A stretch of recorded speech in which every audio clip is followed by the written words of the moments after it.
My fiancé's mom stood at the head of the engagement dinner table, her diamond earrings catching the chandelier light like tiny accusations. "She's not good enough for my son," she announced to the room, her voice smooth as polished marble, while I sat frozen with my fork midway to my mouth. The words landed like ice water. Everyone stared. His sister, his aunt, even the waiter pausing with our wine bottle. That was the moment I decided to show them the texts. I'd met Mark 3 years earlier at a quiet coffee shop in Chicago, where the air smelled of fresh grounds and rain-damp concrete. He was reading a worn copy of a classic novel, his glasses slipping down his nose as he scribbled notes in the margins. We talked for hours that first day. He listened when I spoke about my work as a financial analyst, in the long hours crunching numbers for a firm downtown, the satisfaction of balancing ledgers that kept businesses afloat. He shared stories of his teaching job at the local high school, how he coached debate team on weekends, molding awkward teens into confident speakers. There was a steadiness to him, a quiet reliability that felt like home. Our first date was a walk along the lakefront, wind whipping off Lake Michigan, carrying the sharp tang of water and distant barges. He held my hand without making a show of it. Simple. Real. Helen, his mother, entered our lives early. She hosted Sunday brunches at her sprawling suburban home, the kind with crystal vases overflowing with lilies that perfumed the air too sweetly. At first, her comments were subtle. "Mark's always dated ambitious girls," she'd say, eyeing my practical blouse while complimenting whatever trendy outfit his exes wore. I brushed it off.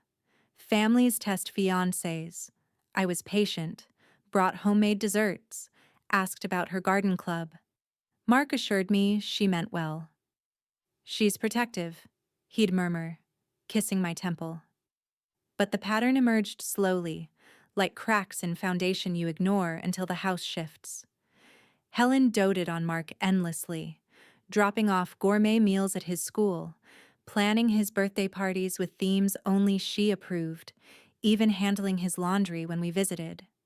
She'd sigh over my simple apartment, compare it to the guest suite she kept ready for him.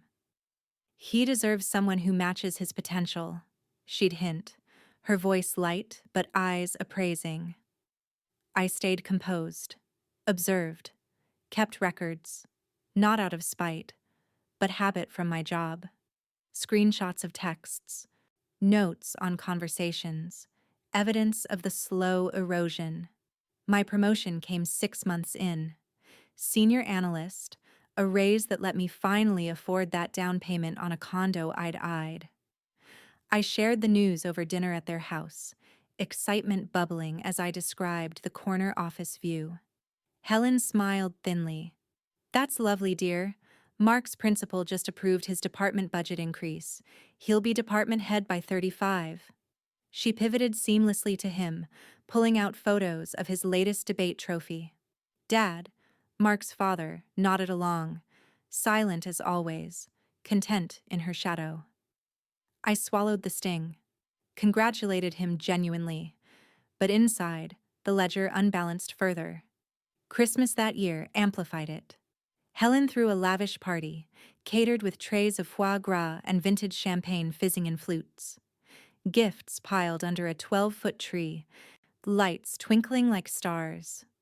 Mark unwrapped a luxury watch from her, engraved with his initials. "For the man who times everything perfectly," she cooed, kissing his cheek. My gift to him, a custom leather briefcase I'd saved for months to buy, sat forgotten beside her box. For me, she handed over a monogram towel set. "Practical for your little place," she said. The towel monogram? Her initials, not mine. I folded them neatly, smiled my thanks. That night, alone in bed, I archived the photo of the tag. Another entry. Spring brought our engagement. Mark proposed on a quiet hike, ring simple gold with a single diamond that caught the sunlight filtering through oaks. "You're my balance," he whispered. Joy flooded me, We planned a small wedding, intimate, meaningful, no extravagance. Helen insisted on hosting the announcement dinner at her country club. To celebrate properly, she said. The evening started warm. Candlelight danced on white linens, steak juices pooling on porcelain plates, the murmur of affluent chatter. Then, midway through dessert, crème brûlée cracking under silver spoons, she stood. Glasses clinked as she tapped hers. Mark has always been extraordinary, she began. Guests nodded, familiar with her speeches. Top of his class, star athlete, now shaping young minds. Pride swelled in her chest. Mark shifted beside me, uncomfortable but silent. He's settling down, she continued, eyes sweeping the table, landing on me. With someone steady, reliable. The words twisted midair. Steady, reliable, not vibrant, not visionary, not her vision. Then it came. But frankly, she's not good enough for my son. The room inhaled sharply. His aunt gasped softly. Mark's hand tensed under the tablecloth. I felt heat rise, not rage, but clarity. Years of observation crystallized. The favoritism toward Mark wasn't love. It was possession. She molded him, controlled him, diminished anyone who threatened her hold. And me? I was the threat. Independent, not needy, not controllable. I set my napkin down, folded precisely, stood slowly. You're right, I said, voice even, cutting through the stunned hush. I'm not good enough for him. Gasps rippled. Helen's smile faltered, triumphant turning confused. But neither is your son. Her eyes widened, wineglass trembling in her grip. I pulled out my phone. The screen glowed softly, illuminating faces frozen in shock. Let me show you the texts. The first screenshot filled the screen. Helen to Mark, 2 months ago. She's too ordinary. You could do better. Remember Sarah? Ambitious, connected. Mark's reply. Mom, stop. I love her. But below it, another chain. Mark to his buddy. Forwarded to me accidentally. Mom's right sometimes. Alexa's great, but safe. Kinda boring long term?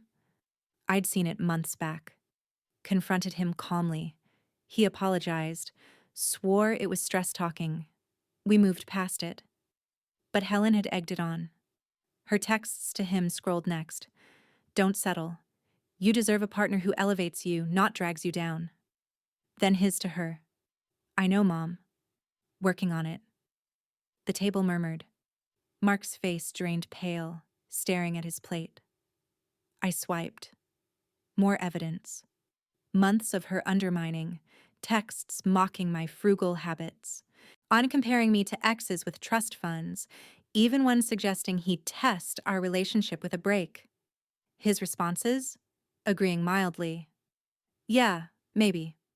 You're probably right. Never defending me fiercely, always placating her. The pattern glared. He prioritized her approval over us. Let her erode our foundation while I built it alone. Helen sputtered. That's private. How dare you? Private? I echoed softly. Like telling his sister I'm using him for stability? Or advising him to keep his apartment just in case? Another screenshot. Her to his sister. Poor Mark, she's nice but no spark. He'll wake up. His sister had forwarded it to me in guilt. I'd forgiven her. But it stacked. Mark reached for my arm. Alexa, please. This is family. I stepped back. Family doesn't sabotage, doesn't text behind backs, doesn't deem people not good enough while their own son fails the same test. Silence thickened, heavy as fog off the lake. His aunt cleared her throat. Helen, is this true? She flushed crimson. I was protecting him. From what? I asked. Happiness? Or your control? I turned to Mark, eyes steady. You let this happen. Every text you ignored, Every time you sided with her subtlety. You're not ready. His mouth opened, closed. No denial, just pain. I gathered my purse. The room watched. Breath held. I'm done proving my worth. To either of you. Helen whispered, You can't. I already have. I walked out, heels clicking on marble floors, night air cool against my skin. The drive home blurred streetlights into streaks. My phone buzzed. Mark, his mom, friends. I silenced it. That night, I packed a bag. Not dramatic. Practical. Stayed at a hotel overlooking the city, skyline steady against the dark. Morning brought clarity. I called my realtor, viewed apartments across town, signed a lease by noon, waterfront view, mine alone. Therapy started Tuesday, a quiet office smelling of chamomile tea. Boundaries, my counselor said. You've observed enough. Now enforce. Work thrived. The promotion doubled down. I led audits now, teams looking to me for precision. Mark texted apologies, begged meetings. I met him once, at a neutral cafe, steam rising from our untouched lattes. I didn't realize, he said. You did, I replied. The texts prove it. He deflated. Helen called too, voice syrupy. Overreaction, dear. Families say things. Not those things. Not repeatedly. I blocked them both. Clean cut. Months passed. My new place filled slowly. Plants on sills. Odd bookshelves groaning with financed tomes and novels. Friends visited, laughter echoing off fresh paint. A promotion came, director level. I celebrated solo, champagne flute in hand, toasting the woman who'd archived her pain into power. Mark's sister reached out. Mom's struggling. He moved back home. I nodded to myself. Patterns persist without change. Thanksgiving neared. Invites from old circles tempted. I declined. Hosted my own. Chosen family. Lake view glittering under string lights. No towels monogrammed wrong. No undermining toasts. Peace settled, deep as lake waters. I'd shown the texts, drawn the line, walked away whole. Success whispered quietly after that. My firm expanded. I consulted nationally. Articles quoted me on fiscal resilience. Mark resurfaced once, via mutual friend. Engaged to someone Helen approved, sparkling, connected. I smiled at the news. Wished them well silently. My life? Mine. Steady. Yes. But elevated on my terms. No more ledgers unbalanced. Just balance.